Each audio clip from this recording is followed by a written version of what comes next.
বিসমিল্লাহির রহমানির রহিম। সমগ্র গোটা বাংলাদেশের মুসলিমবাসীদের প্রতি আসসালামু আলাইকুম ওয়া রাহমাতুল্লাহি ওয়া বারাকাতুহু।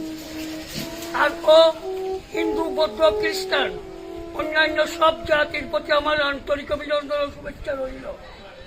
আর আমাদের মাননীয় যোগাযোগ মন্ত্রী শেখ রবিউল আলম, আপনাকে আমার আন্তরিক অভিনন্দন ও শুভেচ্ছা রইল। আর আমাদের কক্সবাজারের 3 আসনের মাননীয় সংসদ সদস্য মোহাম্মদ লুৎফুর রহমান কাজল, আপনাকে আমার আন্তরিক অভিনন্দন ও শুভেচ্ছা রইল। আর আমার মিডিয়ার সাংবাদিক ভাইদেরকে আমার আন্তরিক অভিনন্দন ও শুভেচ্ছা রইল।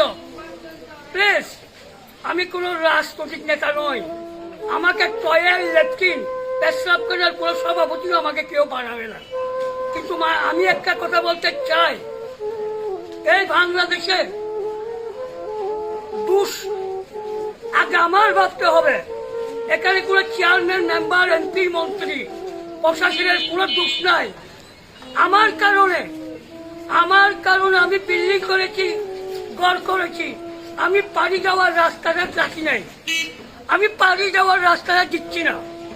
আমি লক্ষ লক্ষ টাকা, কোটি কোটি টাকা দোকানদারি করতেছি, আমার পানি যাওয়ার রাস্তাটা আমি রাখি নাই। কেন?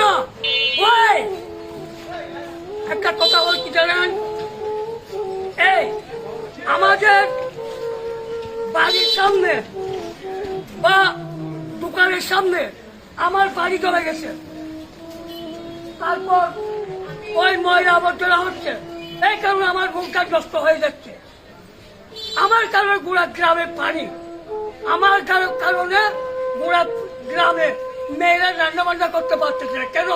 আমি কোটি কোটি টাকার দোকান নিচ্ছি, কোটি কোটি টাকার এই ঘর করছি, বাড়ি করছি, আমি পানি যাওয়ার রাস্তাটা রাখি নাই। আমাকে যদি কেউ বলে, হ্যাঁ ভাই আপনি পানি যাওয়ার রাস্তাটা দিচ্ছেন না কেন, আমি বলতেছি এটা কোনো সরকারি রাস্তা নয়, এটা আমার রাস্তা, এদিক দিয়ে বাড়ি কেন যাবে?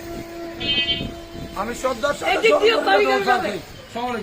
এটা আমার রাস্তা, এটা কোনো সরকারি রাস্তা নাই।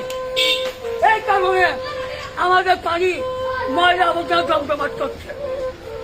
কিন্তু আমি মাননীয় যোগাযোগ মন্ত্রী শেখ রবিউল আলমকে আমার অনুরোধ, আপনাকে আমি বলতেছি, আপনি পার্লামেন্টে গিয়ে বলুন যে কোনো পানি চলাচলের রাস্তা থেকে পানি যাওয়ার আপনি অনুমতি দিন, আপনি পানি যাওয়ার জন্য ব্যবস্থা করে দিন। কেন? তারা পানি যখন বন্ধ করে রাখছে, রাস্তাঘাটে পানি চাইতে দিচ্ছে না, তখন আমার কারণে গোটা গ্রামে পানি হচ্ছে। কেন?